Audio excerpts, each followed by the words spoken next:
Hey, folks. Howdy, everybody. It's NotJay, and tonight I'm got Matt with me. Who's that? Howdy, Matt. I don't know who that is. Mr. Rocky himself. I don't know what you're talking about. That's not me. Oh, I'm has George. this been a week, guys? Has this been a week? So, what have you been up to, painting-wise, Mr. Matt? Wouldn't you like to know? Well, that's why I asked. Oh. So, yes, I would like to know. Edo. Ancient city of Japan. Yeah, you got it. All right, cool. The octopus dudes, the Edo for counterbalance. The octopus. Oh yeah. That. The band video. Yes, yeah. How'd that go down? Well, I mean, I uploaded it like Wednesday night, and like 2:00 in the morning, I got an email, but I didn't get it till the next morning, saying it's been taken down due to sex and nudity. I said, "What? It's a rule book review." So I appealed it as soon as I got home, and within like 12 hours, they came back and reinstated the video and stuff like that. So their algorithm caught it, and then somebody actually, an actual person reviewed it and said, "Oh, well, this is fine." So yeah, it probably has zoned in on the octopus heads. Well, maybe, I don't know, but for the most part, as soon as the day I reached 2,000 subscribers on Rocky's War Room, that's right. That happened. So we're at 2,000 now over there. Mm-hmm. Congratulations, sir. Cool. I'm Thanks. got a ways to go. We'll be honest. Got a bit of catching up. Let's see. Where am I? You right there? No, shush you. My channel.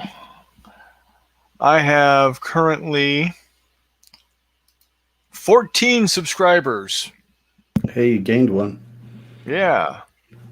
So, and Dave Hall is here. Happy weekend.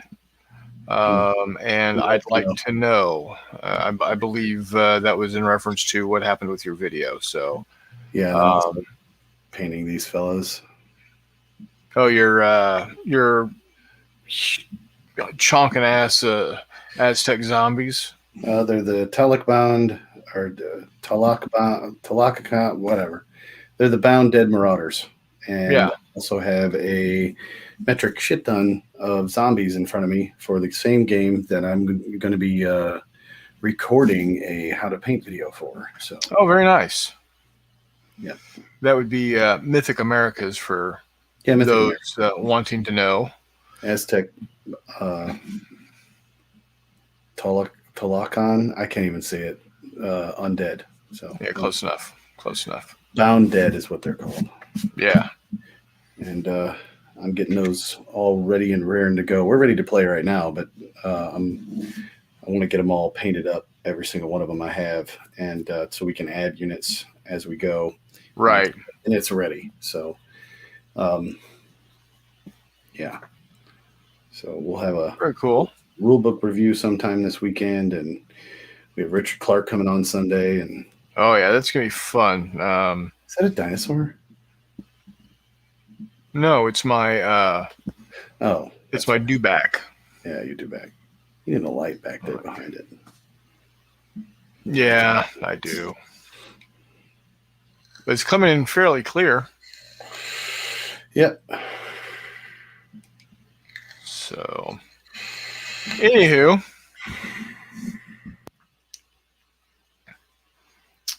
oh man, this has been a week of weeks for me at work. I mean, it's been good, but oh man, have I needed a night like this? You know?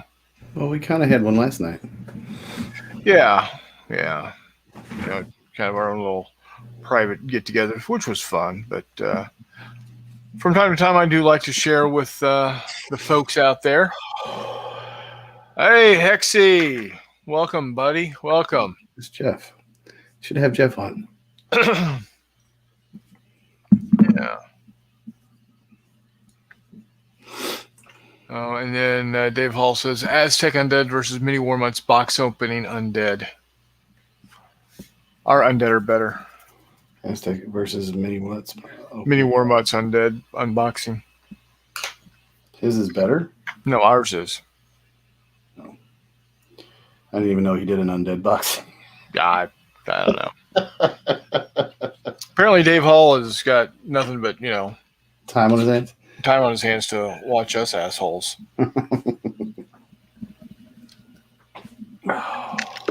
Hex, what are you doing tonight, buddy? You clipping counters?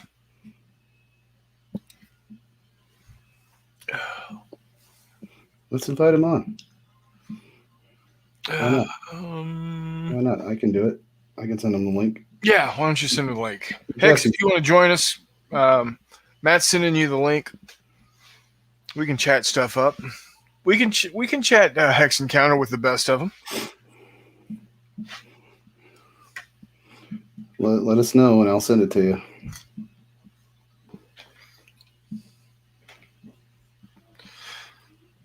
Oh, now I'm going to prime up a Jagdpanzer.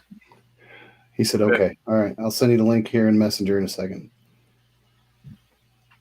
Got a Jagdpanzer that I'm going to be priming up. Don't know where I got this from. I have no idea. Was that me? Yeah. Oh, I don't remember. I had one. It was in the tanks box. Oh, yeah, that's right. Yeah. He says, Dave Hall says, you'd think I'd learn about watching something other than you guys. Well, to be honest, I mean, you can learn a lot from us if you just listen. Don't listen to him. You can't learn shit. You can learn plenty. Well, yeah, that's true. I even learn a lot from our Victory at Sea stuff. Yeah. Which we're going to be doing some more of here shortly. Very, very soon. Very, very soon. As soon as I get the notification that it's going to be sending its way here personally. Yeah, what's the story with that? Well, it's going to... Didn't it ship like 2 years ago? Yeah, it shipped 2 years ago, but it's going to a certain person, which I can't name here. And he has to send it to me. So you know who I'm talking about. Yeah, I know. I am not one to divulge individuals that do not need to be divulged. Did you see, pardon my language, but did you see the fucking price on the brigades? Oh, God, yes. I'm sure we'll be talking about that at some point or time over, Obviously, I'm getting them, but, I mean, holy shit. Was it $55 a piece? $55 for a brigade of Zouaves? I mean... So how many make a brigade? That's one. How many little? I believe it's 3 sets. So like 3 sets of 5. So it's like 15 stands. What?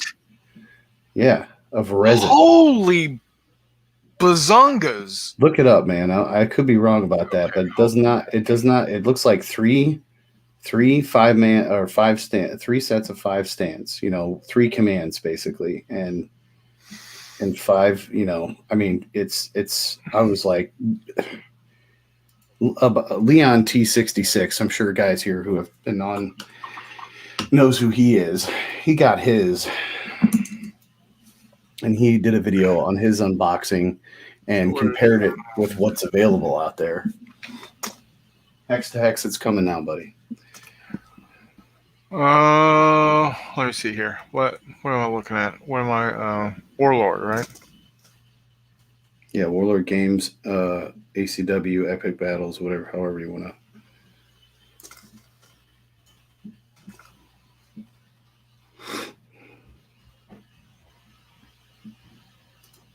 It's in Messenger there, Jeff. Facebook Messenger. I can email it to you if you want me to. You got it. Okay.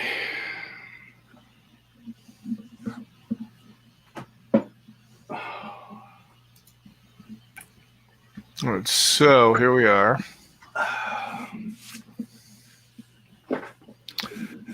You think I'd learn? Oh, yeah. There he is. Good evening, sir. This humongous hex board sitting there. Okay, a cavalry brigade What's going on? is $56. Yeah. How many are you getting there? In that cavalry brigade, There we go. Y'all hear me okay? Yeah, we can hear you, sounded Jeff. great. Oh, man. What do we take? Um, I got muted for a second. Hang on one second. He's looking something up. You gotta be kidding me, right? How many are in a brigade? 1, 2, 3, 4. There's 12 in a cavalry brigade. There are 12 5-horse stands. Okay, that ain't too bad. Dude, that's only 60 dudes for $56. So it's like Dudes a and buck. horses.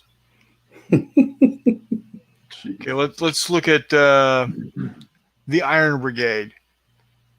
$56. Yep. Iron Brigade gives you again with a come on. That's a little bit better. Yeah, let's see here. Well, they're resin, mind you, but I love how it says requires assembly. No shit. So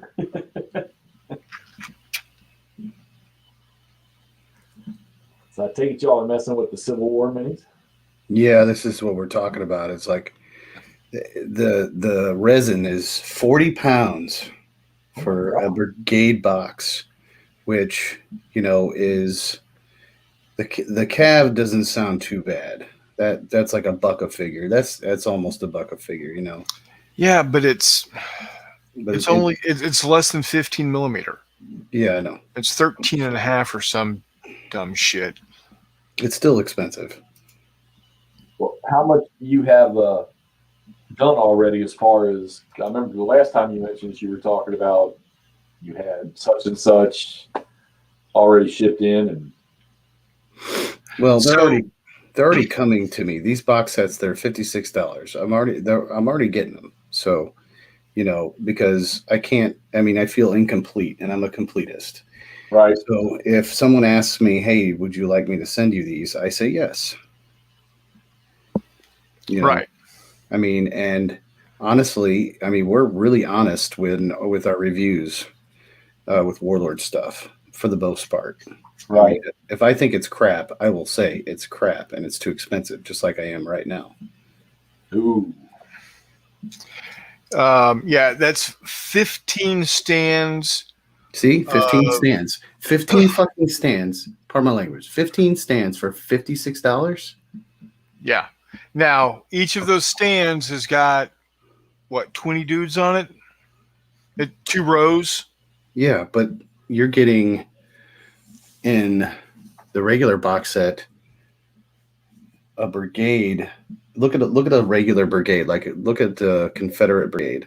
How much would just a Confederate brigade cost from the plastic that they did? Sure.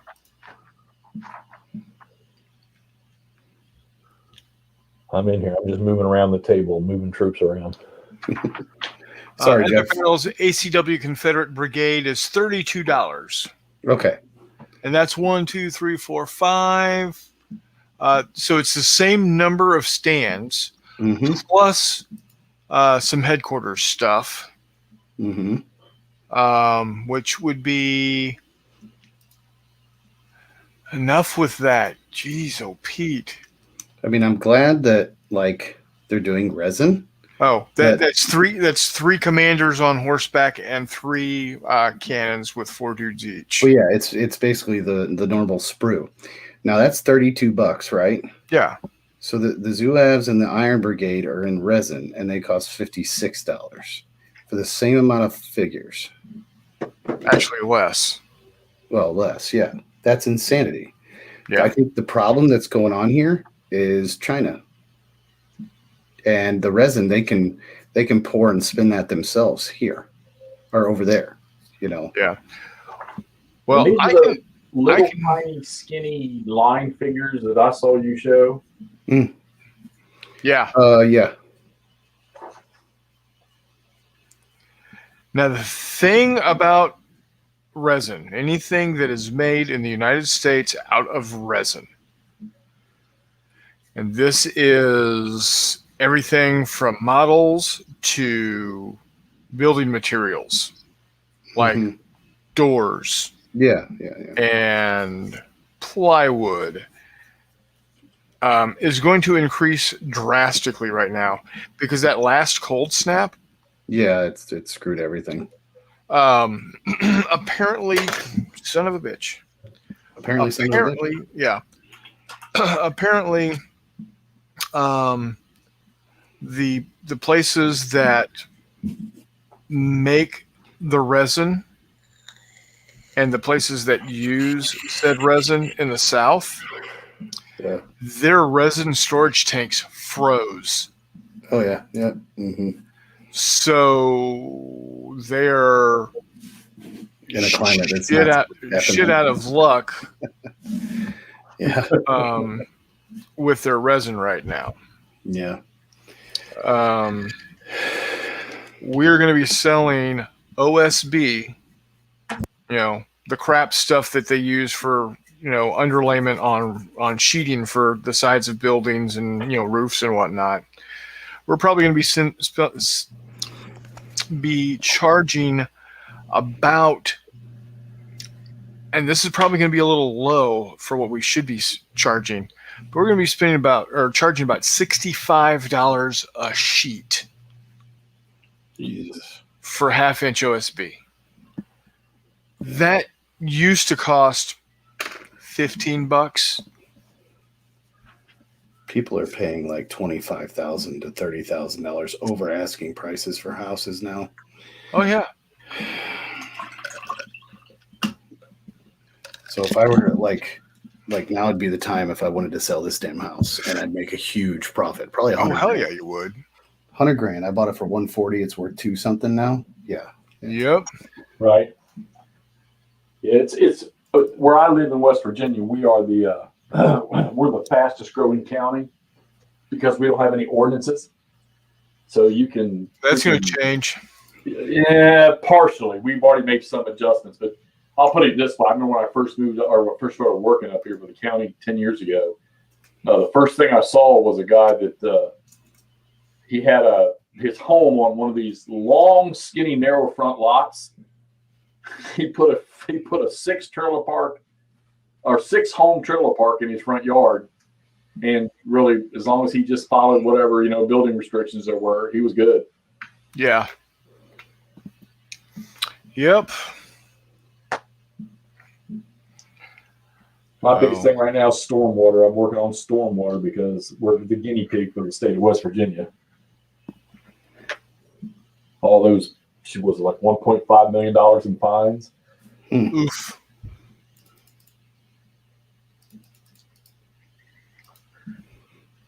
Well, anyway. It's going to be interesting in the future. Oh, yeah. Definitely. But I'm pretty proud of myself. I actually repaired my own car. Nice. I bought me a little one of those plug it in. It tells you what's wrong. Why the dummy light's flashing at you. It tells you why it's flashing. So diagnostics. Yeah. An OEB, ODB, I don't know. Little pluggy thing that tells you what's wrong with your damn car. And it told me that I was having an issue with cylinder 3 misfiring. Oh, that's not good. Yeah, no, it's not. In fact, that started up the day, the minute I started my car when I left your house last. Really? Yeah, and I immediately knew there's not something right with this car, and it started running like dog do. So Spark plugs? I changed the spark plugs. Still had the same problem. Mm. So last time I had this problem with this car, I knew what it was, or I found out what it was, and it was the coil packs. Oh yeah. Each of the each spark plug has its own fire pack on it. Yep. So I went ahead and said, you know what? I'm just going to go ahead and order some new ones.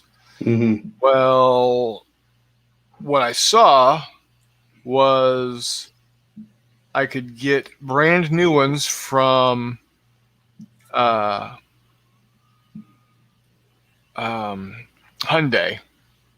for about $70. Well, no, about $100 a piece from Hyundai. Jesus. Luckily, I only have 4 cylinders. Then I looked a little deeper and found that I could buy them from an auto parts store for about $70 a piece. Hey, that's $120 right there, right? You know, was 100, now it's 70. And said, well, let me take a look and see what I can find out there online. Lo and behold, I found that I could get 4 for $70, or I could find them 4 for $70. Okay, even better. So when I got home that night to order, I put in put in what I was looking for into the interwebs, and lo and behold, I found a place that I could buy them for $36 for 4. Yeah. Sold. American. Done. Look out. Sky is falling. So, that being said, I ordered it because why wouldn't I? Yeah, no shit. They finally showed up today. It took them a while. I ordered them on the 11th. Well, look what you're dealing with at this moment with the shipping. So. Oh, dude. Don't get me started. You said you fixed your car, so I'm assuming you got them in. Yeah. They just hit today.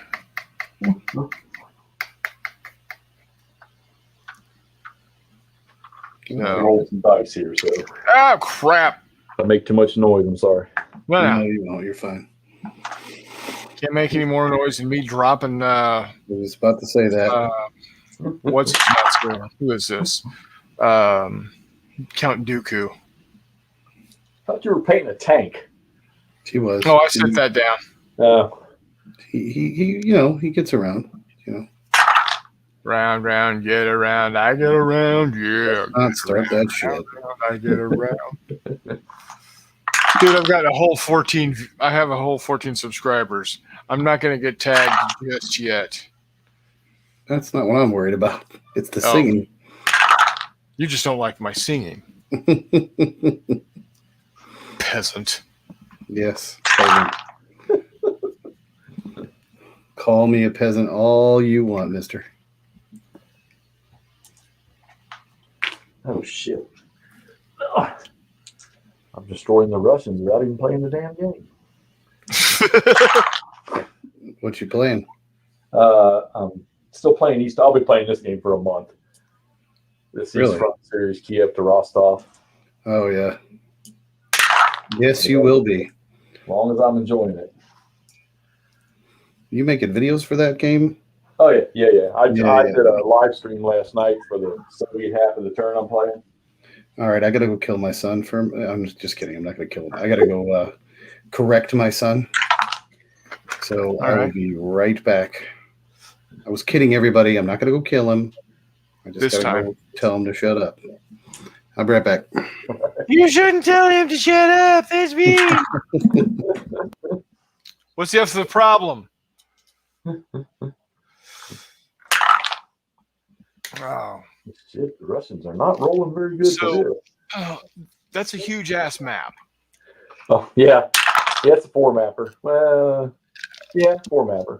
It's, of course, the damn it, Monte Lamar has got. It's a big map as well. I'm looking forward to that one. My problem is I hate reading rules, Right. especially rules for board games, Right. because they read like stereo instructions. Yeah. You know, it just why am I why you know Somebody freaking posted, and Todd, he jumped. Todd, okay, so somebody posted a game they're starting, the Case Blue, and with Enemy at the Gates and the Moscow OCS, all three hooked together. yeah And they posted it, and Todd's comment in the comments was, "My name, Jeff Fry," and I knew right away when he said that because he knows that just burns me up. Because you just can't get that thing unless you have $700 or $800 and find somebody selling one. yeah And he knows I'd love to have that thing. I got a buddy of mine that's got two DAC 2s, but he's selling them things for like $300. Whew. And he got them. He got lucky and found somebody on eBay that didn't know what they had. And I think he paid for both of them together like $305 or something like that. Wow. And people bitch about the cost of miniatures. Jesus. I need to dig my box out of this closet here and pull my minis out. Now, granted, I wasn't painting minis to use in simulations or play. I just love to paint and weather stuff and things like that. But I don't know. I go through phases where I do it and then I don't want to touch it for about a year. Right. Put them all in a box. Oh my God. My Vallejo face paint series though. So. You have no idea what just happened to me. You guys would laugh your ass off if it was on camera. I saw you against the back wall there. What I miss? No, I plugged something in. I went upstairs and I said, "Son, can you please just be quiet, please? Just for once in your life, could you listen to Dad and just be quiet?" And he said, "Yeah, I can be quiet." So on my way to his room, there was a box in the hallway, and it's pitch black in the hallway.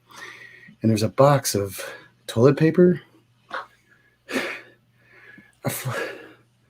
I spilled over backwards on it. Oh my Lord.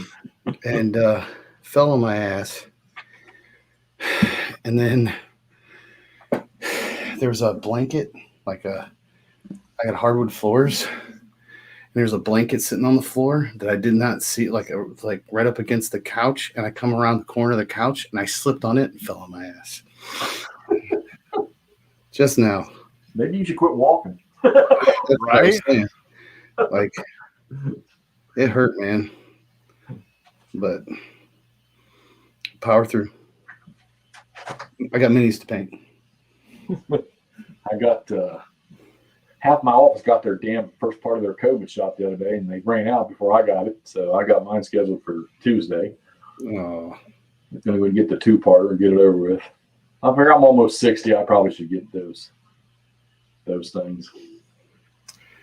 Yeah, I'm still not eligible in my Really? state. How old are you, NotJay? I'm 50. I'll be 51 in June. Because I know here in West Virginia it's 50 and over right now, yeah. and 16 and over if you're one of these mission essential workers, like a teacher or a medic or an officer or something like that. Yeah, my wife's getting hers. She getting the two-parter or the single? She gets the single. Right. Oh, she found some place that's got Johnson and Johnson. Everywhere. Wow. Is Moderna's single too? Nope. One? Nope. No, Moderna's the two-parter. That's the one that I'm getting then. Just thank God, don't got to pay for that stuff. Yet. Yeah, you're right. Yeah. Shit, this damn. Thank God I get my freaking diabetes medicine that I take. I'm a guinea pig, and I've been getting it for free for 3 years. And if they ever drop that, that's like a $600 a month pill. I told the doc, you better have an alternate plan. Yeah, my wife's mother has stage 5 kidney failure and on dialysis right now. Ooh. And she's 53. Or no, she's 56 now. She got it when she was 53. Right. But she never knew she was diabetic. And she would drink a Mountain Dew every day. Oh. You know, she did for years. But she was feeding her diabetes or something like that with the Mountain Dew and right. You know, and me, I quit drinking soda altogether after that. Well, I didn't quit drinking soda, but I did, and it's weird because it didn't take me but like 2 weeks to get used to it. But my favorite thing is Coke Zero. Yep. Now it wasn't, but I mean, I was ceiling out with my diabetes at 12, and in 6 months I was down to 7.2. But since the COVID crap come in, I didn't go back to 12, but I went back up into 8. And my doctor said, nope. You got to make a modification again. I said, well, the modification is I'm not doing nothing outside. The golf season's getting ready to start here in a week and a half, and that'll get me back outside. So that should do you. Hope so, because I'm going to do a lot of walking this year. Man, I want to tap that tire. Oh, man. Yeah, her mom, they told her she needed to exercise. She's not the exercise type, and I knew she wouldn't do it. It would have helped her out a lot. Well, I'm not going to lie to you. I didn't do a whole lot when I first found out, but I did change what I ate somewhat. Yeah, she did not. Yeah, when I found out 10, almost 11 years ago that I'm diabetic, I stopped drinking sugared colas and sugared soft drinks, and that's really and cut back on the amount I was eating. Just in general, cut back how much I was eating. Right. Didn't really change what I was eating, just the amount.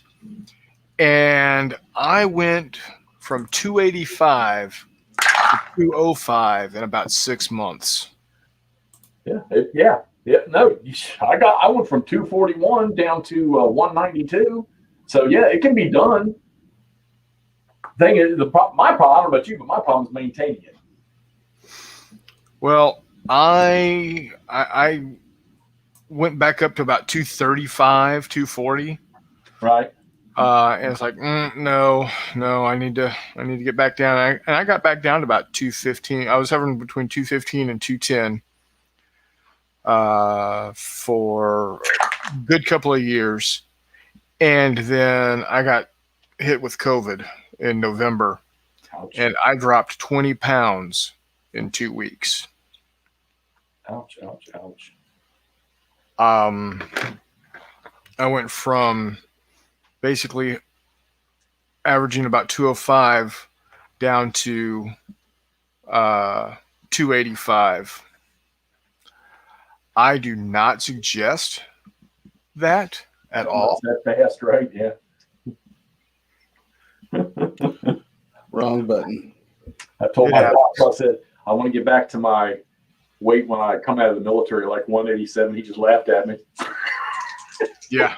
I got to 192. That was pretty good. Right now, I'm at 193. I average about 193. How tall are you? I'm 6'2", 6'2", Oh, that's perfect. 6'3". You're well within the right height and weight. Yeah. Well, see, when I got out of basic training, well, let me put it this way. I graduated high school. I weighed 150. Right. I was a rail. I graduated basic training, and I was at 175. Two reasons for that. One is my fourth week of basic training was spent in a hospital bed. Oh, Jesus. Because I had injured my back, and they couldn't figure out what the hell was wrong with me. And Missouri at the time being... You were Leavenworth? No, I was at Fort Polk, Louisiana. Oh, yeah, junior warfare. Or, yeah, down in the swamps. Okay. Yeah. It rained 43 inches the 8.5 weeks I was there. With 2 hurricanes and a tornado that blew through at about 75 yards or 75 meters down the 50-meter range. You know, the zero range. Yeah. Yeah. We were our drill sergeant and cadre came through and tapping us on the helmets with their paddles, saying, "Remove your web gear. Remove your." We still had steel pots at the time. Oh yeah. Remove your steel pots and place your rifle along with that equipment outside your foxhole. Pull your poncho out, hunker down, and put your head between your knees. Okay. Why? You know, I wasn't asking the sergeants why, because, you know, you don't ask a sergeant why you're being told to do something. I was a little leery because you're not supposed to let your weapon be out of your possession for any amount of time. And lo and behold, we have a McMurray. But the reason was there was a tornado that an F1 tornado came blowing through about 75 meters downrange from us. Wow. And there had been trees back there. There weren't anymore. So yeah, it was interesting. But anyway, I injured my back doing whistle drills in the barracks because it had rained so much at that point that there wasn't a dry spot out in the area for us to do calisthenics, to do, you know, PE, to get smoked, as it were.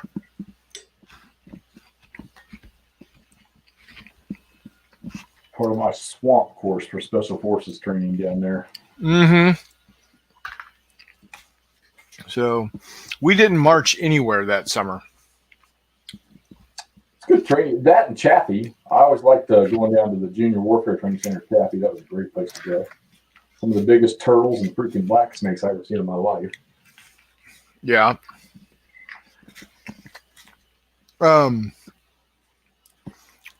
What'd you do in the Army? I went in as a scout, 19 Delta, which was my primary.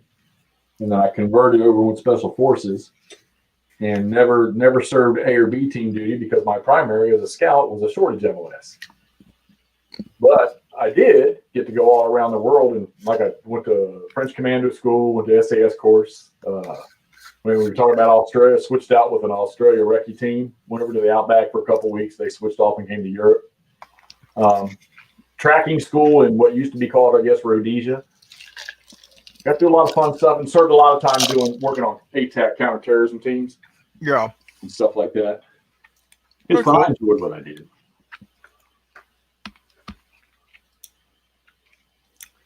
That's cool. 12 years, shot once, stabbed a couple times, and got tired of that. So no, I'm going home. Don't blame you. No, but so at the time, Missouri said, you know what? Being in the National Guard's not serious. This was 1989. The Cold War was coming to an end. Nothing bad was ever going to happen. Guess what? Just go ahead and push him through. Now, keep in mind that week 4 at that point in time for basic training was when all the fun stuff happened. Rifle bayonet course and the, throwing the hand grenades and firing your rifle for actual rank grading, for qualifications. Right. Large weapon, team weapon experience, that type of stuff. I missed all of it. Because you were laid up? Because I was in the damn hospital. They finally released me, had me on code for the rest, for the week 5 through 8. So I couldn't do push-ups. I couldn't do sit-ups. I was literally doing nothing. And we have a McMurray back. Hello, sir.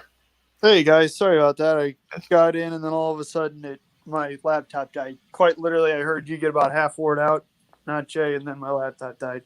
Yeah, it's okay. Welcome. What's up, Mac?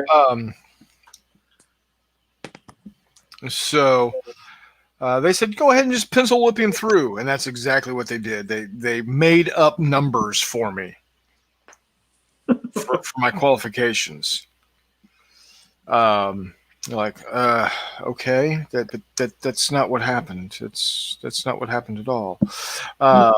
Anyway, so I transferred down to the Texas Guard. I was on split entry. I transferred down to the Texas Guard because I wanted to go to school down in Texas and was setting myself up to become an in-state resident again, since I'm from Texas. And I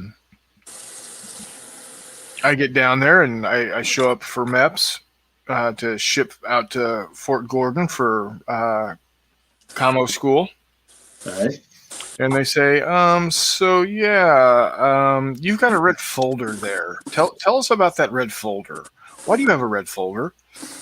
And I explained what happened, and they said, okay, we're going to send you off to a orthopedic specialist. We want to see if you're going to be able to play this out. So they send me off. Turns out who they send me to was the team doctor for the San Antonio Spurs at the time. So I'm pretty sure he knows what he's talking about. And he gets me in there and he works me up and says, yeah, so we're going to go ahead and just say you need to have a full 30% disability, which is highest level disability that you can, have. And you shouldn't be in the military anymore. Well, shit, there goes my plans for the rest of my life. And send me back, and I hand the paperwork to the people at MEPS, and they say, okay, we will drive you home or to wherever you want to go. We'll buy you a ticket if you need to fly someplace, and we'll send you paperwork in 4 to 6 weeks. Okay. 4 to 6 weeks later, I receive my packet. And inside that packet, it says, screw you, you weren't here long enough. Oh, Lord. Uncharacterized. Jesus. Because Texas didn't dick around back then, nor do they now. And, so I still deal with a hurting back. And finally found out water. Huh? Sounds like somebody's running water. Oh, That's me. Oh, I heard that. Yeah. That's me. Sorry, just a sec. So, 32 years later, I'm still in pain every day of my life. And I reap no benefits whatsoever. Zero bennies, as it were. Mm-hmm. Wasn't it Philip Sheridan that said if he owned hell in Texas, he'd live in hell and rent Texas? Yeah, because he's an idiot. But yeah, Oh, okay. I mean, I was trying to agree with your story about Texas being dumb, but okay. no, that was just Texas National Guard being dumb. Actually, no, it's Missouri National Guard being dumb for not discharging me at that point in time in the first damn place. Like the Texas Guard did to the kid who had a similar injury to me about, a week later.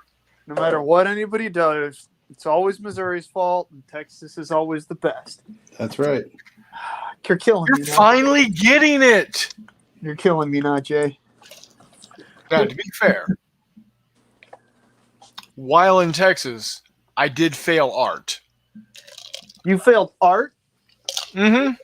Jack, like Jackson Pollock is an incredibly successful artist, right? Yeah. No, see, I failed art because I didn't go to class. Well, that's not failing art. Yeah, it is. Yeah, it is. That's just not showing up. Which means You you give you an failed. F nonetheless. Because in order to even pass at art, even if your art is accidentally spilling stuff on a drop cloth and then being like, fuck it, we'll sell it. Yeah, but you got to show up to fail. No, you don't. No, you don't. No, you You don't. See, because you'd think that Jackson Pollock would have failed again when the first time he was walking a bunch of cans of paint back to his studio and dropped them all over his drop cloth. You'd think that would be a failure, but no, he put a price tag on that biatch and got rich. So no, you, and that's the thing. Like nowadays, people are doing modern art displays by drenching themselves in blood and leaving themselves outside of steakhouses and stuff. Like you could probably poop on a plate, and a year ago you probably could have pooped on a plate and wrote the first dinner and put that shit up in a modern art gallery and got some legitimate money. Yep. Dang, man, what am I doing with my life? I ought to be doing this stuff. Pooping on plates. And calling it the first dinner because the art community hated our last president. So, I feel like that would have sold. Shit! Man!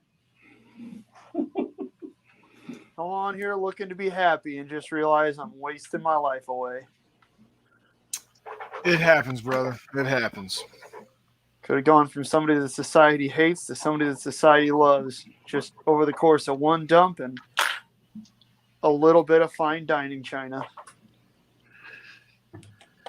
But anyways, whoo! Man, Yet you digress. Missouri National Guard, huh? What's that? I said, screw that Missouri National Guard, huh? Yep. Boy, howdy did that get off track fast. It happens. That's really what I should call this show. And I'm not answering you, Warmutt. You can go stick it in your ear. I don't even have chat up. You're not supposed to do it in the ear. Don't do it. Watch Family Guy. That's not how. Oh, I know. Yeah. I'm right there with you. I'm picking up. Did Warmutt join the chat? He's. No, he refuses to join Why? because he's Mormont. Because he's up until now, his name wasn't synonymous with butthead, but now apparently, is he like war mud or war butt? Or is he just a mudhead? He's a mutthead. Uh-oh. I got a Facebook message. I wonder if I'm getting chastised.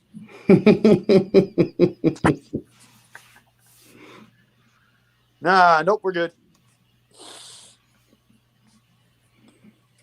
And it takes me freaking 30 minutes to figure out what the hell I'm going to do with replacements in this game. Jeez. Why do you play that? That's nothing. Need a soda.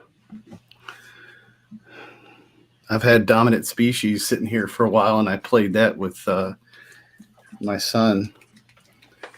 And it's actually a pretty entertaining game. The dominant species. Yeah, it's pretty fun. Sounds I'm not cool. gonna lie to you. I want to play the. I think it's GMT makes them the aliens games. Oh yeah, I have no Alien? sci-fi games, and I would be willing to try one. Probably that one. Well, come on, y'all done broke the ice. I never played no mini stuff, and definitely not anything Western Shootout.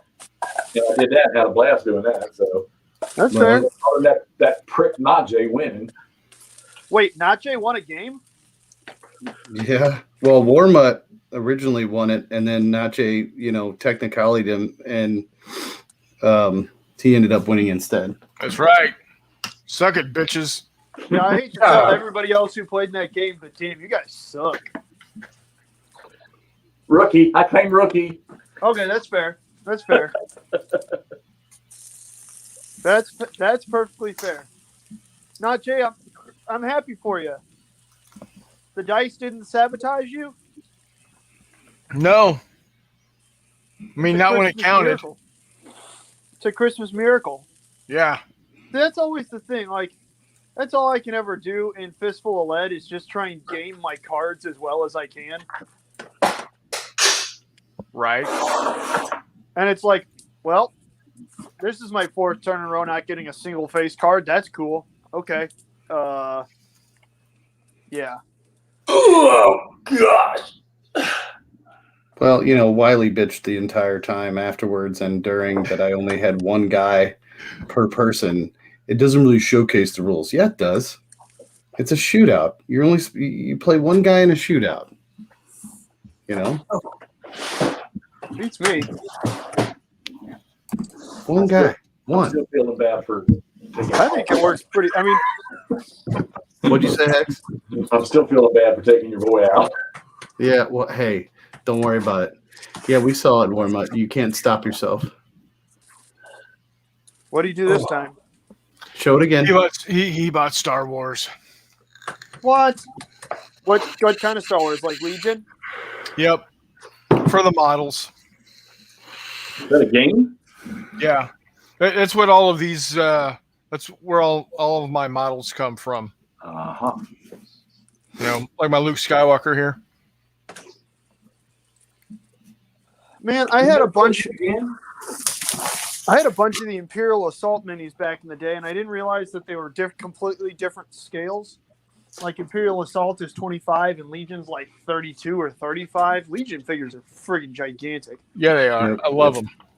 But I don't, because it makes it a lot harder to play a game on the same size table because you just feel ridiculous. You know what I mean?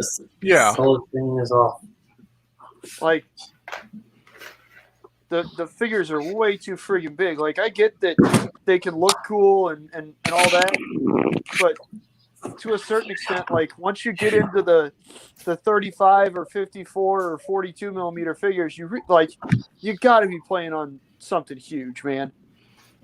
Because at that rate, Well, when you play Fistful of Lead, you only have 5 guys apiece. it's not always too bad. It's not bad at all. Well, that's just it's when you got to like monkey with the scale or the ranges to make them even remotely believable. That's like, so when we play World War II Fistful of Lead or modern Fistful of Lead here locally, or honestly kind of anything with center fire cartridges, max range is the whole table. Like, Yeah. you can fire through the entire table. That's not a problem. Your long range in the rules is your close range. And then there you go. Yeah. Just because otherwise, and sometimes it does look cool. But I mean, it's one of those, ooh, like this MG42 is shooting 75, 72 yards. That's a rough sell. That's Right. That's a hard one to say, okay, yeah, we can overlook that. That's kind of a, ruh-roh. We were playing a World War I game, and we ran into that trouble because we were playing Bellow Wood, which was really cool. And it was kind of one of those, oh man, but what the hell is this? Like, this is an engagement where the Marines were like became legendary for shooting Germans from like 600 yards away, and our guys can only shoot 50 yards. Oh, hold on, wait a minute. But yeah. Then we started making up all kinds of fun special rules, so that was okay. That was pretty fun. Some like World War I specific special rules. Yeah. Like for the BEF, we played. We made up a rule for Mad Minute, where if the British could re-roll one miss with their rifle. Yeah. Or I'm sorry, if they rolled a 1, they could re-roll it. Jesus, not one miss. They always, if you miss in Fistful of Lead, you have one miss with a rifle. But no, yeah, if they rolled a 1, they could re-roll it. Just kind of as they're putting up a lot of DACA. There's a lot of flying down range, especially in 1914, 1915. Yeah, we did when we played a commando game. We did something quite similar as well. We were doing those British commandos we got from Lee. We were doing like a 42, 43 commando style thing, just hitting a German shore radar emplacement. Right. And there's a really cool technique that the commandos trained in quite extensively called the wall bridge technique, named after, I would assume, the dude who, came up with it, where you're firing your Lee Enfield from the hip, and because it's cock on close, and you can really just hammer that bolt forward and back, especially when you've got the rifle down off of your shoulder. Right. They were able to empty, their 10-round magazine in 5 seconds or so, a little bit more maybe. We were in messing around with it when I still worked at the range. We were able to get it down well under 10 seconds without much trouble at all. The issue is 303 British is rather expensive, and so we ran into some troubles doing that. But then when we switched over to other rifles, harder to do with non-cock on closing rifles. Also, the Enfield's bolt is big, bulky, and it's right where it needs to be for ease of operation. But anyways, long story short, we wound up if you were shooting at an enemy within 12 inches, then you could take a second shot with your rifle at a -1. That's cool. Yeah, it was just one of those, like, these are cool special rules. And, they count as it's not like the figure gets that and then another special rule. It's just that's the figure's special rule. Kind of like when you've got groups of grunts, except for it was just one thing across the game, so that people who hadn't played a whole lot before, it was a lot easier for them, and B, just worked out well. But those are the kind of fun things you can do with that game that are quite delightful. Yeah, I really enjoy messing with Jay's stuff. Speaking of Jay's, we got Jay, my brother, in the house, the veteran war gamer. Howdy, Jay. Arnold. Hey, Jay. Jay? Mr. Jay, how are you? I'm all right. How about yourself? Living the dream. For those of you that may or may not know, Jay does have his own podcast that he runs from time to time. Occasion. When the mood hits. The mood is for loving or cows and love play, if I remember correctly. But it's the Veteran War Gamer. It's a quite good one. Check it out. It has its moments. Well, the times I've been on, I've had fun. So, some of the best ones are anytime you've got the top 5 phases with Dave. If you want to laugh at those. I mean, you've had some pretty auspicious guests, Jay, if I recall correctly. Auspicious? Lofty, fancy, famous. Like cool. I don't know. Shut up, Matt. Spell it. I don't think that word means what you okay? think it means. That's what I was just about to say. Again, Matt, when you can spell it, you can make fun of it. Oh, No.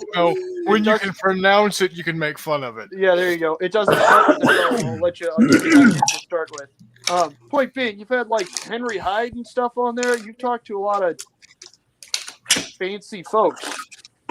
There you go, Matt. Does that work better? Whatever you want to do, buddy. Extra points if you spell fancy without an S. Henry Hyde. Arguably the most famous person I've had on the show is Elon Mitchell Smith. You probably better know him as Wyatt from Weird Science. Nope. You've never seen the movie Weird Science? Really, had Wyatt on, huh? Not enough to recognize the characters by name. No. Okay, he's not Anthony. He's the kid that's not Anthony Michael Hall. Okay, again, that's the movie where they make a robot hot chick, right? Something like that, yeah. Okay. Well, if you're paying attention to those two guys as opposed to whatever her name is, Kelly LeBlanc. yeah, Kelly y'all LeBlanc. knew that one right away, didn't you? Hey, I'm going to bring up something that's all coming to Disney Plus this coming weekend. My Mighty Ducks are coming back for a series. Great series. On Wait, Disney they're making a Plus. new series about it, or they're just putting it up? Yes, on Disney Plus? Emilio Estevez, the original Mighty Ducks, they're all back. Just like they're doing with Cobra Kai. All of a sudden, now all the shows are starting up from the 80s and 90s, rebooting them 30 years later. That's cool. And Cobra Kai is great. Are they going to use those? Like, have you guys seen those things they use to teach little kids how to ice skate, where it's basically a walker with skates on it? Is that how Emilio Estevez is going to be getting around the ice, or what? Yeah. Okay. Yeah. The same way I do. There you go. But so wait, is he like a coach or some shit, or what? Like, how is this going to work? Yeah, haven't you ever seen the Mighty Ducks? He's the coach. I don't know. There you go. I don't know the premise of the show yet. I'm just gonna watch it because I love the Mighty Ducks growing up. Whack, There you whack. Too much. And speaking of Disney Plus, the Gennady Tartakovsky Clone Wars. Yes, Yeah, I was just about to say that. Star Wars. Hey, you're on my show. You're going to hear Star Wars. I said, it's Star Wars. Or the same. Okay.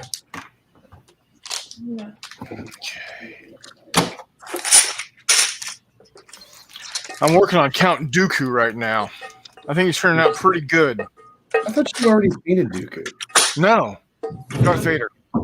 So loud. I thought you did, man. Have you painted General Grievous yet? Yeah. Sweet. Yeah, and he was grieving the entire time he was painting it.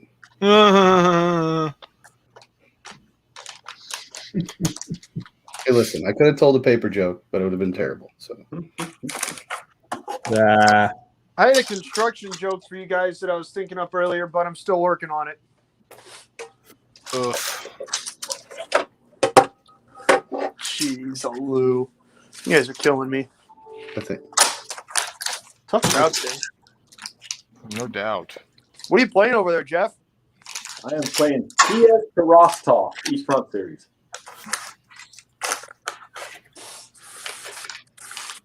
And I've only got 45 more turns to go. Nice. Jackpot. How long does a turn take for you to play? Well, like I say, after I get through the replacements, which you got to do it, pretty much twice during one turn. So 30 to 40 minutes of that and 10 minutes of moving and combat. Nice. That Oh, sounds so fun. it's just like the military experience. Hurry up and wait. Oh, shit. I was going to film this before I started this training.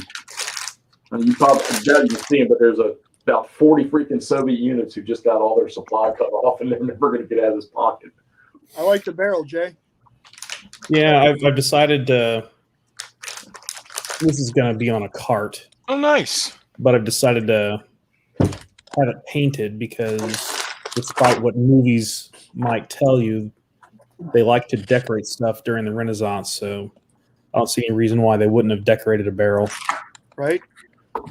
That's always my favorite thing about Roman stuff. Whenever I've got is I paint the bejesus out of it, because all the paint on everything that anybody's ever found Roman is just garish as shit.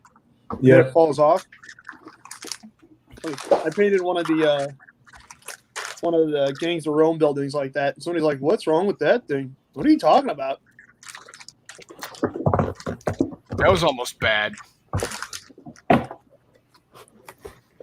of the best things. Ugh. One of the best things the aspiring Gangs of Rome player can do is watch the HBO series Rome. Yep. Yes. That's one of the best things anybody can do with their spare time, to be honest with you. Because it proves that there were penis jokes 3,000 or 2,000 years ago. Everywhere. Yeah. And if there was a latrine anywhere near a soldier, there was going to be some sort of Kilroy was here type thing. Oh yeah.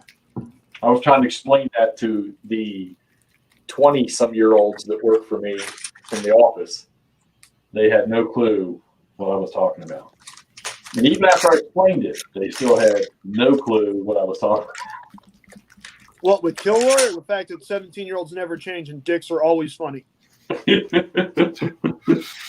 And one of them is headed down the road, NotJay, that you were headed down. She's going into the Army. She leaves in May, and her communications is her special. Is going to be her advanced training. Fort Jackson, then Fort Gordon, or do they let women in to other forts now for basic? Yes. She's going to both of them. She's going to Jackson and Gordon. Okay. So 32 weeks. But you know they can take their cell phones now and they can make one call a day in basic training? the hell? It's on Sunday. It's not daily. Oh, just on Sunday? Because she was telling me that her recruiter told her, yeah, you can make one call every day. Oh, yep. No. There's the lie. That's the only lie she's told. It's on Sunday. It's no different than when we were allowed to use payphones on Sunday in basic.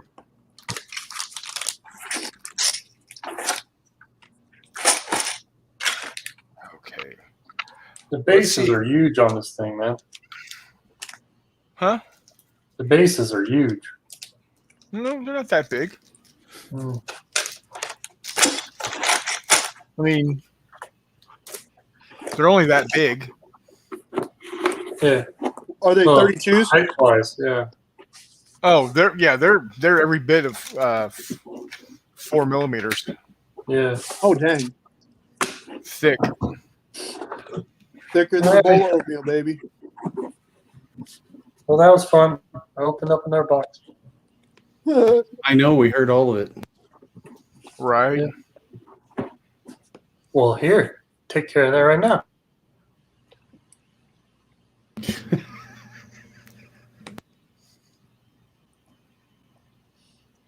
Chris, I think, or not Jay. Wait, it's quiet now.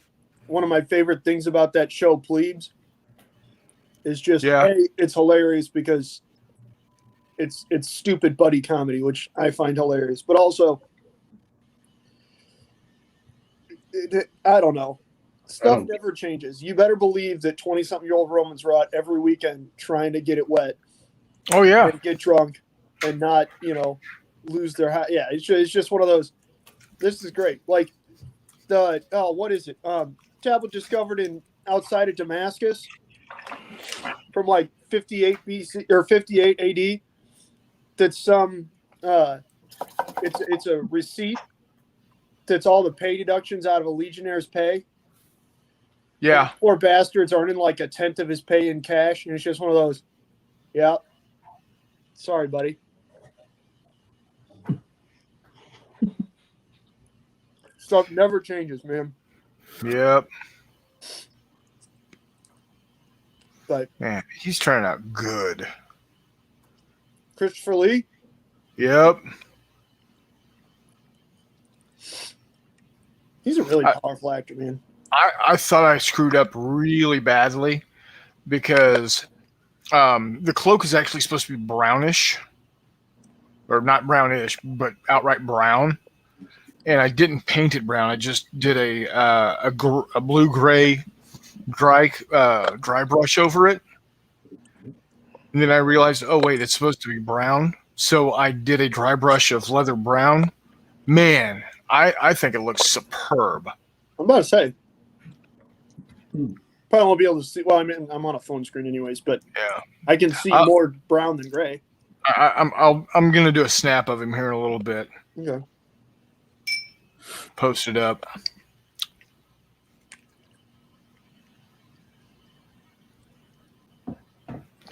But I need to track down the Anakin that's out.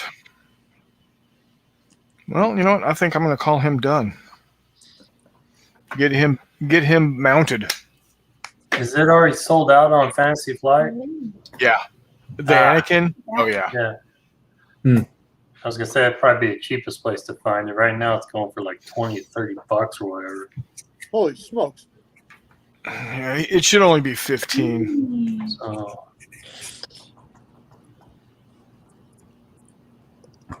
I did get a Ren for like $10 with shipping. Just a couple days ago. Yeah, Sabine. I got her. And then I did get for $18.50, which is about the same price as about what's going for. I got Andor and Cassian. Yeah. So I'm pretty jazzed about those. Cassian and K2SO. K2SO. Dude, KTS, yeah. Galactic Heroes all the way. Yep. So. And of course, you know, you got Jin. Yeah, I gotta get her. Good luck trying to get Darth Maul. Oh yeah. That's why I snagged Cad Bane when I did. Yeah. I'm still a little leery of starting on him. Have you guys looked on? I also picked up Amidala. Amidala. Have you guys looked at? I saw a really cool Darth Maul on Thingiverse a couple days ago when I was looking for epic stuff. Yeah. Might be worth looking into. I'm sure you can figure out how to scale it to whatever size you would like. Yeah. So you were asking about Grievous? Yeah. I hope you modeled a bottle of Dayquil in his hand, or one of his arms. Here you go. And it's lagging on me. Hold on, Chris. Oh, there you go. Nice. I like it. Shit. Yeah, he's an angry looking dude, isn't he? Yep. Now, he's supposed to only have blue and red lightsabers, but I thought to myself, that's boring. Self, who cares? Let's make him look cool. Let's give him green and yellow also. Yeah, dude. So I absolutely agree with Self in that case. Self was doing the right thing there. And there's my Dooku. Yeah. How nice you show us your Dooku.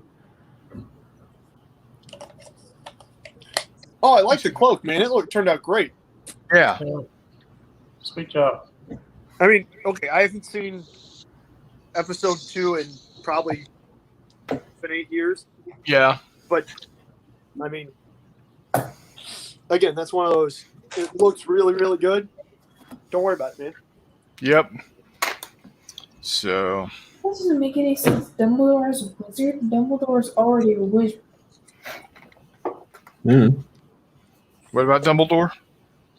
Well, I have this drawing generator thing, and it popped out as Dumbledore as a wizard. Dumbledore is already a wizard. This doesn't make any sense. Well, it's a randomizer, Caroline. It's going to do what it's going to do.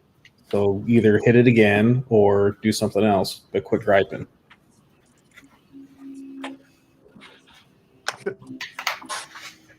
Oof. I think Christopher Lee did the wizard thing right. Yeah. I mean, the bad wizard thing right, but still, he did the wizard thing pretty darn well. He did. All right, let's see if I can balance my phone here. And no, I don't think that's going to work.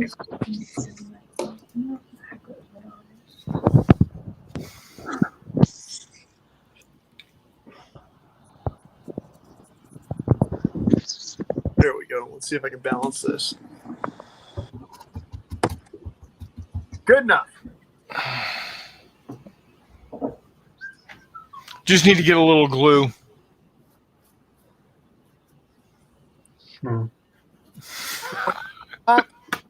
Oh, Jesus, Mary and Joseph.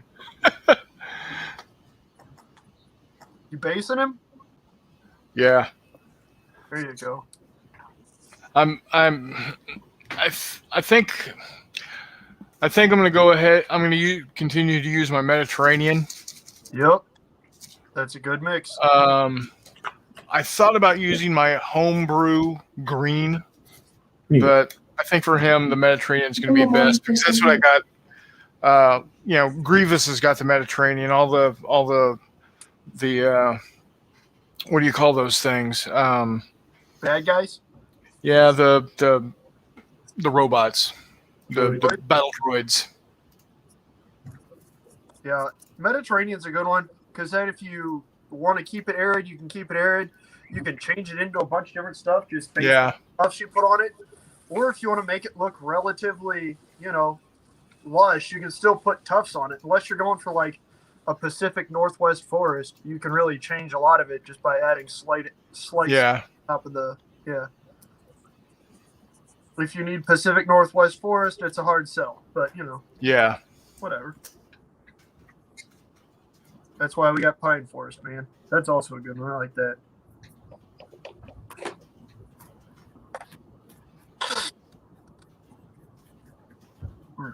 Assembling epic stuff.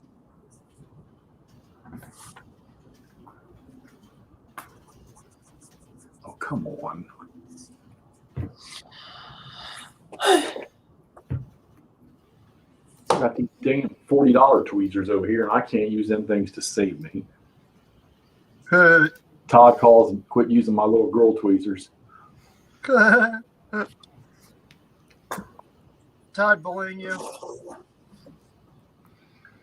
Constantly. I tell you what, though, if it weren't for that dude, I wouldn't. I probably would have never gone live doing anything. Fair. Todd is Todd's a good man. Todd's good, folks. I wonder what he's up to right now. He's Todd? a punk. He was on Facebook when y'all messaged me.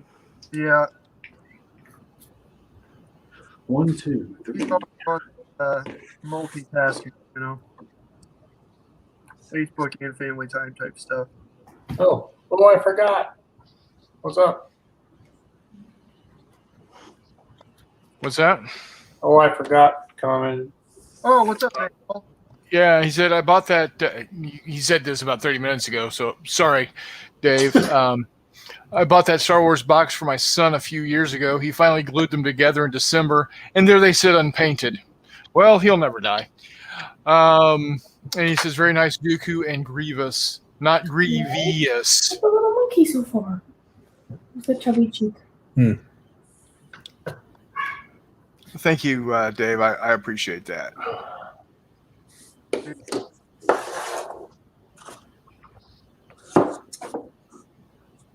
When's the I know when the next guest is, but when's the next game night? That's up to Matt, and it looks like he is Africa right now. So, Oh, someone's already hooked, huh? I did not say that. You did not hear me say that. Yeah. Maybe it's a revenge thing. It's a fun game, man. it is. I do like my fistful of lead. Yeah, well, it was a fistful of gold. Yep. the other night. Just left my body laying there in the street. Yep. Where got to eat?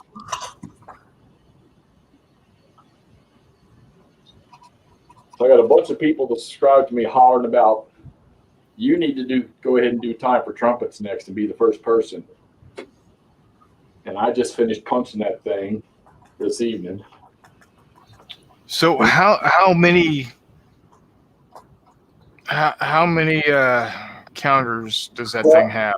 That's funny, NotJay, because when the box is heavier than hell, and then when as I got about halfway through it, I was like, oh, wait a minute, these are 5/8 inch counters, and there really wasn't. Put it this way, the Goss games and some of my all the Goss games have way more counters than this I did. So apparently, it's not the counters, it's the rules in this damn thing. And I know because they say you literally have to read all 3 rule books if you're going to play the campaign. Yeah. But I had 3 GMT trays left, so I got all the Germans, all the Americans, the Brits. I got some empty spaces here, and then I put all my informational counters in one of the B trays. Right. What I had done, I was like, you know what? This didn't take me as long. Hell, it took me a month to punch freaking Atlantic Wall.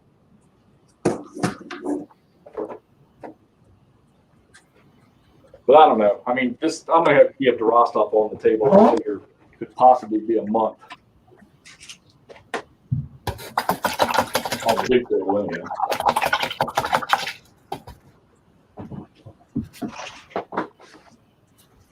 McMurray, what are you gonna be playing next?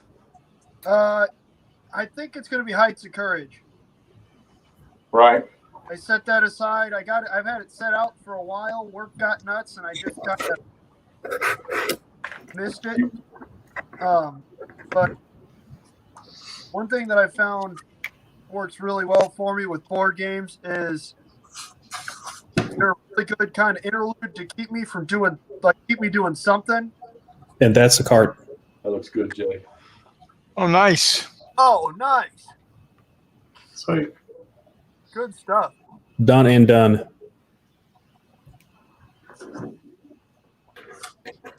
Do you have Yom Kippur to go with that?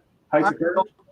No, I was thinking about it, but I said I told myself I was gonna wait, play Heights of Courage, because my issue is I jumped through like 6 games on the SCS series.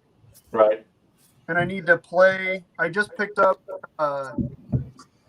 Day of Days. No, It Never Snows. Right. To play with the Arena. You and Tom are going to do that one together, right? I hope so. I don't know if we're not going to do the whole thing, but we'll probably do something like we did with that. That was a good series going over with that. Yeah. But I don't know. I have the same issue that Todd does, where Eastern Front stuff just doesn't a lot for me. Like I played almost all of the smaller scenarios in Stalingrad Pocket 2. Right. And I got out Panzer Battles, and I played a couple of the scenarios in Panzer Battles, and I don't know. I just didn't do it, huh? Yeah, it doesn't do it for me as well as like Bastogne. I played each of the scenarios in Bastogne, some of them multiple times, and I would gladly go pull that out and play a bunch of them again. Bastogne is also pretty darn simple. Like the stacking limit makes it so that it's pretty easy to play because you can only get one. Well, you can get 2 steps in each hex, but for the most part, that means you've got 1 unit in each hex. You're not worried really about air support until the end of the game. Artillery is there, but it's semi. I love the artillery in the STS series. What's up? I love the artillery and the aircraft rules in the STS series. Yep. They vary somewhat. So, like in Star Pocket in the early games, it's on a table, just like the attack tables, Right. like the combat tables. And then as you get farther into the series, it tends to just be, you know, a 4-up or whatever on the counter itself. Both Stalingrad Pocket 2 was the one that I did not enjoy as much. I did mind it. I haven't played the full campaign. I would imagine that would be pretty rough, but at the same time, I mean, I'll probably wind up doing it at some point in time, even if it's just seeing if I can blitz through it. But I would probably retry this the scenario where I guess was it Hoth comes up from the south or southeast or something. yeah, that's the relief effort. I've played that one, and then I've played that one. That one's a cool scenario because unlike Bastogne, where you kind of have units everywhere, or you have woods and stuff to the point where it's really hard to move. In Stalingrad Pocket, if you want to get off road and move, it's not that terribly difficult. And because of the grand scope of the game, you know, you realistically can't just make a line of guys or a line of hexes Right. defending. So yeah, that is a really cool scenario. I enjoyed the cheer. So the scenario in Stalingrad Pocket 2 that basically, I guess, turned into Panzer battles because it's the defense of the Cheer River, right? That was a cool scenario that I played. That is the epitome of hard to track because it's kind of just a grind because you've got, you know, counters on either side of the river, and you're just constantly throwing stacks of units into combat to try and break through or defend. So it's interesting. You get a lot of kind of prioritization of resources like artillery and whatnot in that scenario. If you don't prioritize your artillery and decide, okay, this turn I'm going for this, there's no way you can win as the Soviets because there's just enough German stuff that they can kind of place units in the way if they need to, and you're not going to commit in one sector. Right. But I actually played that one through a couple times because the first time it was just miserable how terribly I did as the Soviets. And that's the Panzer battles on the Cheer?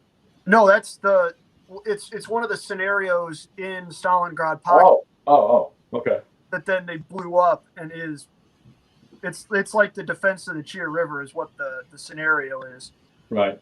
But then okay, okay, yeah. So it's like a super zoomed out Panzer battles. I know I played the campaign and I gave up Stalingrad, and I think that was a boo-boo. As the Soviets? No, as the Germans from the campaign start. I mean, it might be a boo-boo in Hitler's eyes, but in the Sixth Army's eyes, you're probably a hero. Well, with the way the game was set up, or at least the way that I dropped the counters, according, because you got a slight bit of freedom when they got to go in their zones, but you can put them in how you want. Yeah. There were too many strong Soviet units up there that I just let come across the river when I did that. That's fair. I have not played the full campaign. Right. At some point in time, I'm sure I will. Again, I mean, I played through the Bastogne campaign twice, not quite in a row, but darn close enough. Just because it was cool and I wanted to see, okay, let's try something different this time.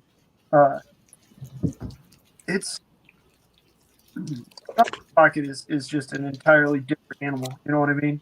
Yeah. It's cool. It's always interesting. I remember when I was punching Panzer battles, it was one of those, wait a minute. This formation, this unit, this division in most cases is like 5 counters in Stalingrad Pocket 2. And now I've got like 18 of them here. Wait a minute, what?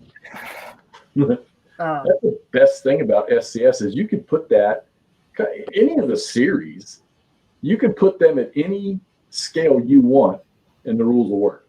Exactly. And so, I mean, kind of in that same vein with Stalingrad Pocket 2 and Panzer Battles, I managed to find a copy of Ardennes 44, or whatever the old Ardennes SCS game is. And Oh, yeah.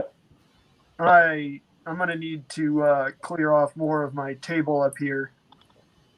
Put two maps down next to each other, because that's going to be a cool game to play. Well, I know that my GMT Ardennes 44 is one that I will never play again. Oh, really?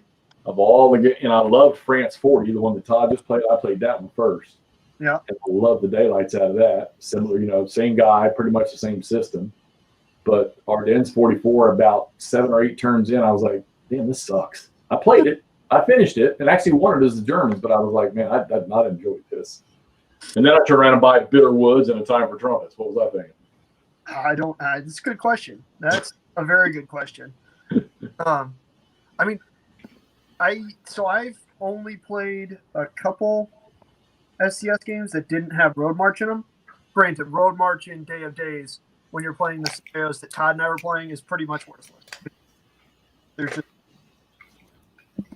There's no, I mean, honestly, roads. But it makes a huge difference in Bastogne, and I know that was one of the things people pointed out in Ardennes is traffic management is a thing. Somebody compared it to a railroad, simulation. Right. Just in terms of, again, I mentioned that earlier with Bastogne, you've got this big map, but you can really only travel down certain corridors on it without just coming to a grinding stop. Right. I remember that was one of the things I ran into trouble with my Germans in Bastogne, was getting out of that southern axis of advance is really hard if the Americans hold a couple of villages, because then you're just turn by turn. It takes you like 4 turns just to get through the woods to get to your center axis of advance closer to Bastogne. But that's one of those. I almost jumped on that and pulled it out before.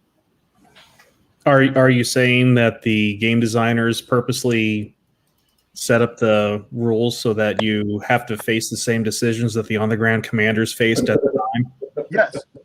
A lot of games don't do, and these do, and that was why it was really fun and a good challenge, and why I played it multiple times. Yeah. A lot of people don't get, you take the little 10-page or 8-page SCS standard rules, and then they add the scenario rules to bring the realism or some of the historical accuracy back to it. Well, you can't beat that, man. That's a great freaking system. It is. And that's how I've got Drive on Paris, or whatever it is, the 1915. Right. Yeah. Drive on Paris, where you're trying to basically mimic the Schlieffen plan. And that's another one that I had to hold on. I'm not going to do this one yet. Right. That's World War I, right? It is. Yeah. Right. I did the or 1940. Yeah, it's also which one is it? Yeah. Yeah. I did the Marne one. Yeah. Rocky Marne. Yeah, there you go. And that is about as boring a game until the Allied offensive starts. Yeah, and again, that's what I was running into with the Cheer defensive and Stalingrad Pocket 2, because all it is I'm attacking directly here, I'm attacking directly here, I'm attacking directly here, and unless your dice are good, you're just kind of grinding each other and killing each other until all of a sudden somebody gets either a ridiculous Katyusha barrage off or some sort of decisive reinforcements that allow them to punch through.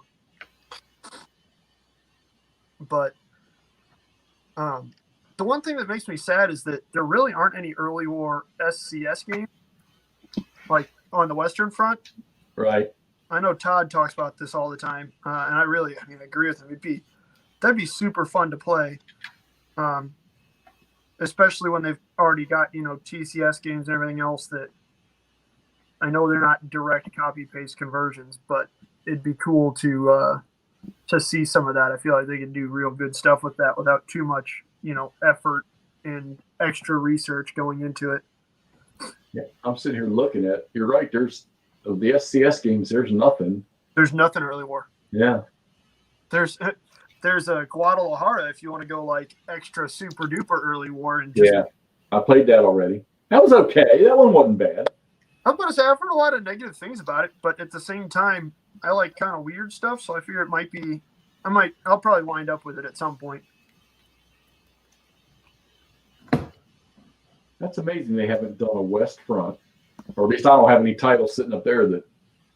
No, they West Front. I couldn't even find one. Or I'm sorry, they did way back in the day. Did a like invasion of the Low Countries, like Denmark. Right. But it's $200 if you want to find it now. Didn't they do the paratroop drop in Holland or whatever? Yeah, the Fallschirmjäger. Yeah. Again, that's just ridiculously hard to find now at a reasonable price, which is frustrating. But Right. Well, Day of Days is one of the. That's in my top 5. If someday when I am retired and have a week to play a game, I'm going to set that whole campaign out. That is a great game. I really enjoyed the chunks that Todd and I played. That's for sure. Absolutely. Which one is it where I think it's Heights of Courage? The one thing that I always run into with SCS is trying to keep track of my artillery and who is fired and who is not. I think it is. It's Heights of Courage. You flip your artillery when it's fired. Oh, really? So useful. Yeah. So incredibly useful. When I played Day of Days, I would just take a dice and go right down the line and move the dice along the line. And granted, I'm sure I missed a couple or I might have doubled up on one or something, but it probably wouldn't take much to create some fired markers or pull some from another game. Yeah, that's what I was doing with that's a lot of markers to pull off each turn. Yeah, it is. Exactly. That was what I was running into with trying to put dice down, is I'd just cover it with dice. Also, got stacks, and you've got artillery and stacks like in Day of Days. That was killing me. In Bastogne, it wasn't hard to go down the line and just, okay, these guys. But occasionally I'd miss, a mortar battery. Like in the towns in the center along Advanced Route A. Right. You've got a mortar battery sitting with like an engineer. I would always forget that mortar battery. But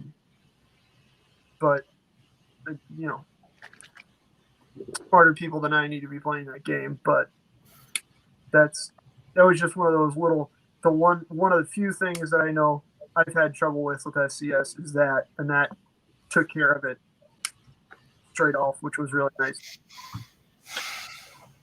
I'm out of here. See you, buddy.